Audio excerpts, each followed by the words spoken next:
Hi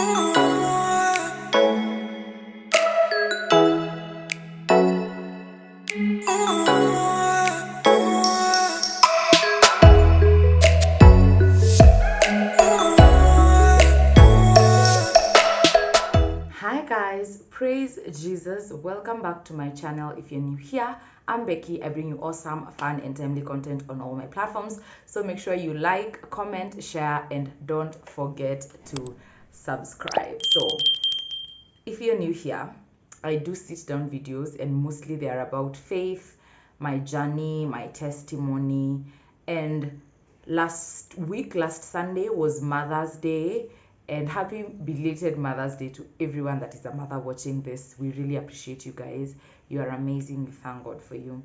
And today I want to share my heart on the things I wish I did, or rather the things I wish I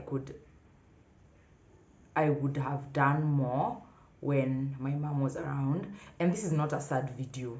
That is just disclaimer. This is not supposed to make anyone feel sad. If this triggers you because you don't have a great relationship with your mom, or they're late and you've not healed, please move on to wait for my next upload. But I feel like this is my video diary that allows me an outlet for what I feel inside that I don't know how to express. So that is what I am talking about today. And this is a very loving reminder to everyone out here. If your parents are around, if you get the privilege of sitting with your mom and your dad at the dinner table at night, don't take that for granted. Don't let small things deny you the opportunity of enjoying your parents while you still can. So in case you're new here, my dad passed in 2004 and my mom passed later in 2014, 10 years later. I was 16, I was in Form 2, I was in high school, and right now I am a 24-year-old girl. So this is 10 years later, and I am grateful that God has held us down, because very few people make it through to this far and they can sit and say, wow, it has been a beautiful journey with its own challenges, but still beautiful. So the first thing I wish I did more with my mom was just chill. Okay, and I know this sounds so cliche, like just chilling. Yes, I mean just chilling. Like, I remember moments where I would go to the village, and all we would, yes, we were kids. I don't negate that fact. But even in the moments where she would be like, we are in the village, and then she'd be like, let's just see, tell me stories, and we'll be like, no, we want to go to grandma's. You're a child, you don't know what is happening. And I wish I took those moments for what they were then, because I really, really, really crave just one moment like that right now. So at times we take what we have for granted. You take the fact that your parents come home every evening, and sometimes you even sit and complain, and you tell God, why did I have to get these parents? Why did I have to be born in this family? Don't do it. Just control yourself. Don't even get to that extreme, because you do not know what will happen when they are not there. So I wish I just had time to like sit and like call her and be like, hi bestie, how are you? How is your week? I'm fine. This is what is happening on YouTube. This is what I'm doing. This is what I'm doing in ministry. I wish I could get that opportunity. So if you get that opportunity, savor it, enjoy it, make time to chill and just relax. Especially for us girls, our moms play such a great role. I cannot explain to you the 1,000,001 things I wish I could tell my mom. That I don't want to tell anyone else. It's just how I want to tell. So that is just one. Just chilling, like sitting down under a tree, sipping some juice and just catching up. That, I would love that. The second thing is say I love you more. So I've been brought up in a traditional household, African, and I love you is a statement reserved for I don't know when, because I didn't hear it much growing up. And this is not to fault my parents in any way. That is not my job here. But I wish I savored every opportunity to let her know that I really, really, really loved her, and I still love her till date. And telling your parent I love you is not washing utensils for them. telling your parent I love you is not parking the car for them. That might be your way, but I totally believe in the verbal expression of things. If I want to say I love you, I need to say I love you. I don't need to go to the shop and buy you something to make it seem like I love you. I need to be able to verbalize it and say I love you. So in case you're wondering how do you say it, what do you say, da da da da da da da da da da, just say it. Like, open your mouth and express it and just say I love you, like as it is. You don't need to, siblings, you don't need to quote it and make it comfortable. And I know at times it's so hard. I know that people who are like 40 and they have never heard from the mouths of their parents that, you know what, I love you, and that's fine.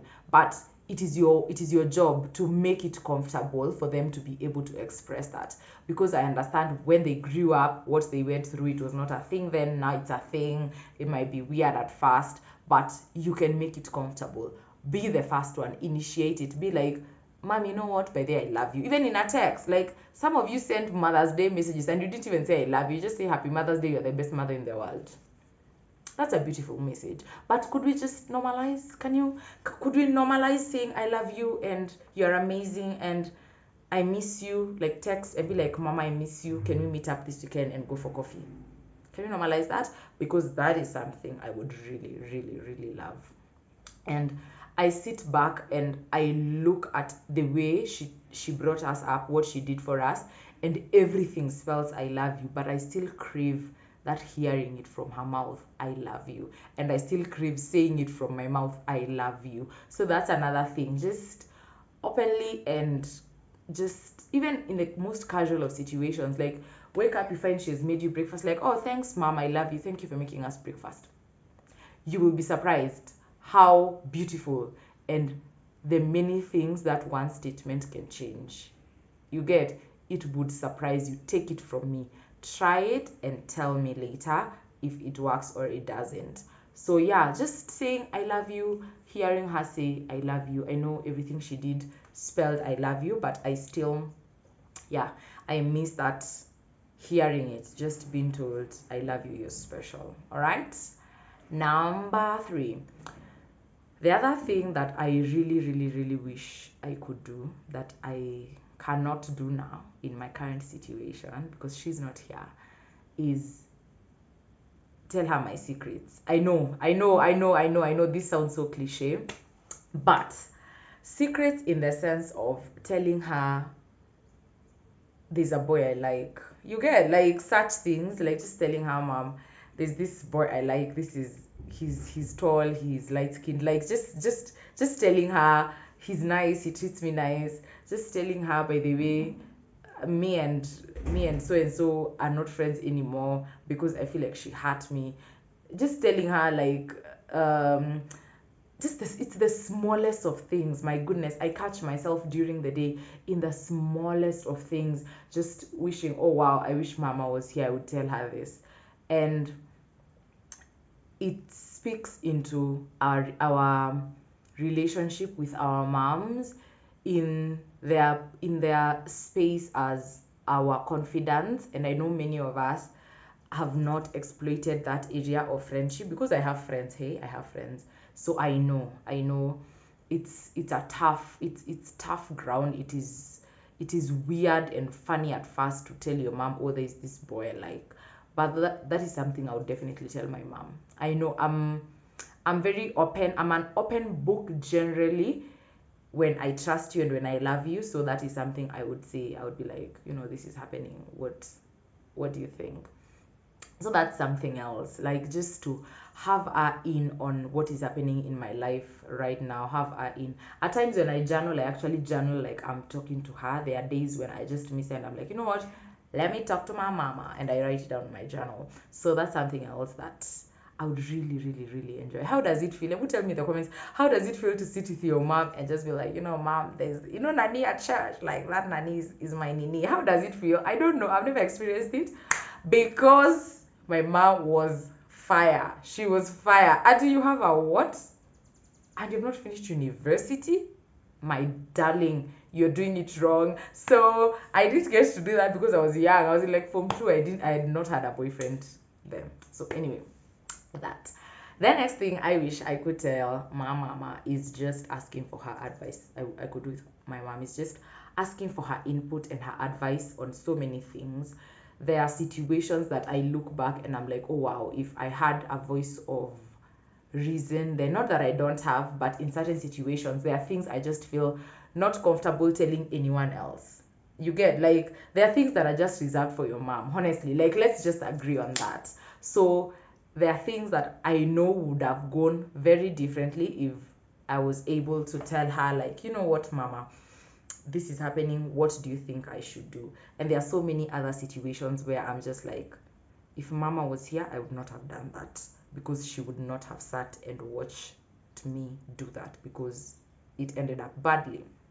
So that's another, just asking for her advice, just being able to bear my heart out to her and wear my heart on my sleeve when she's around, and just be like, this is what I'm feeling, what do I do, this is what is happening, what do you think is the best way forward, this is my idea, what do you think I should do? All right, so that is something else. And if you have your mom around, I pray and hope that you take advantage of every single situation, every single opportunity to tell her I love you, ask her questions, pick her brain on things. Some of y'all be acting ratchet out here, and I just be wondering, where's her mama? You get, like, I don't know if you guys have this. There's that joke. There's this TikTok where this girl is walking outside and she's scantily dressed, and then some, like, an older lady is like, and where's your mama? You get, like, I just like, where's your mama? Like, what? Why are you behaving like that? Come on, why would you? So such opportunities to just pick her brain and just, by the way, I also miss her scolding. My mom would scold you, and then I think the person who has gotten that personality now that I look at it among my siblings is Joy. I had a tiff with Joy the other day. Imagine I've just had a tiff with her now. Then she comes back and she's like, how was your day? And I'm wondering, why are you talking to me? I'm mad. That was my mom. My mom would scold you and even beat you with like slippers. And then the next minute, and what did Nani say about Nini? And I'm wondering, why are you talking to me? I'm mad. Don't talk to me. I'm pissed.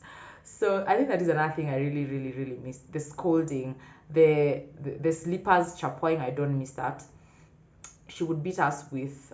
She used to use the ugali muiko. If you've ever been beaten with an ugali muiko, you know it's not funny. She would use that. But for some very funny reason, we sit now with my siblings and we laugh about those situations. Like, then it was like, this is child abuse, we need to go to the chief. We would get so mad and be like, we are moving out. I remember this one time my sister packed her bag. She was like, I am going. Then my mom was like, see, you're wearing clothes I bought, that is my property, leave it here. Everything in that bag I bought, it is mine, leave it here. So she just went back to the room and cried, and we moved on. But yeah, I miss the scoldings, the who broke this. Like, I miss those little household conflicts where somebody breaks a cup and none of you wants to be the snitch. But yeah, my younger siblings were definitely the snitches. Anyway, and my brother got beat for all of them on our behalf. So hey bro, we love you. Thank you for taking the beatings for us to enjoy just chilling and not being beaten. All right. Something else that I really wish I would get to do with my mom now is to have her walk me down the aisle when that time comes. And for a very, very, very long period, I kept asking myself, why is she not here to walk me down the aisle? Why will she not be here to help me pick a wedding dress? Why will she not be here to veil me on my wedding morning? Why? And now I have gotten from that why, and I'm just like, you know what, baby girl, you are in this situation, you could as well just enjoy life, because what can you do about it? You get me? There's nothing I can do to have her walk me down the aisle. Like, physically, it's not a possibility. But that is something I so wish from the bottom of my heart that I got to experience. And I see situations, and I I've had stories where people, when guys get to the wedding planning stage, you now start feeling like, oh, your mom is not as knowledgeable, she's not into the fashion, so you don't want to involve her. When she asks you questions, you're like, it's my wedding, I want it this way. When she gives an opinion, I wish my mom was here to give me her opinion. Not that I would take every opinion, but it would just make me feel so nice to know that I have her opinion on these things. But you know what? Thankful and grateful for the grace of the Lord that has carried me this far and that has carried us this far. And I know that it will be a beautiful day. I might be in my feelings for a minute there, which I know is going to happen, and I want to be realistic, but I know it is going to be a beautiful day despite and in spite. But I know it would be so beautiful to have her hold me on this side and have my dad on this side, just holding me and walking me down to the man of my dreams. But you know what? Since that is not what we have, we work with what we have. And that is something else that I've learned from life, that we don't always get what we want. You get, life will not give you what you want. That is not how life works. Whatever you're served, baby girl, you eat it. If it is not sweet enough, you add sugar. If it is not sweet enough, salty enough, you add salt. If you need some aromat, add some aromat. Make it the best life you could ever have lived. So this video was just done to celebrate her beautiful, beautiful memory. She was an amazing girl. I will put her photo here. I wish all of you had met her, by the way. The most amazing human being. A disciplinarian, a girl that loved Jesus, a girl that served Jesus. That's the girl I want to be. So I hope you guys enjoyed this video. I hope this video made you laugh a bit, because I was definitely laughing. No tears out here, because we are celebrating. All right, Mother's Day is a day to celebrate, and even if I am celebrating it a week after, because the day off is the hardest, even if I am doing it a week after, I am still celebrating. So thank you guys for watching. If you did not text your mama I love you in that Mother's Day text, please do that now. You know what? Just do it now. As you watch this part of this video, text your mama and be like, hey mama, I love you. Thank you for everything you do for us. That will be beautiful. And see how beautifully that situation is going to go. I promise you it's going to go amazing. So thank you guys for watching today's video. Please subscribe if you're not subscribed. Ask me questions in the comment section, something you'd love me to talk about, a topic you'd love me to tackle. I would really, really, really love to hear your opinions. I'll see you guys on my next video. Bye.